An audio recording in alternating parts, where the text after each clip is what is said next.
കൂരാക്കൂരിട്ടിൽ mobile വെളിച്ചത്തിലാണ് മകന്റെ കൈപിടിച്ച് Viji bus ഇറങ്ങി വീട്ടിലേക്ക് നടന്നു തുടങ്ങിയത്.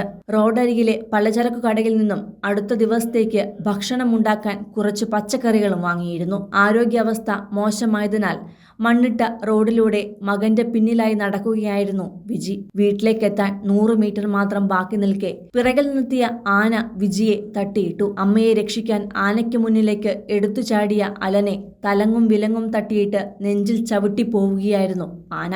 ഇരുട്ടിലും മകനെ ആന തൊഴിച്ചിടുന്നത് കണ്ട് വിജിയുടെ ബോധം പോയിരുന്നു.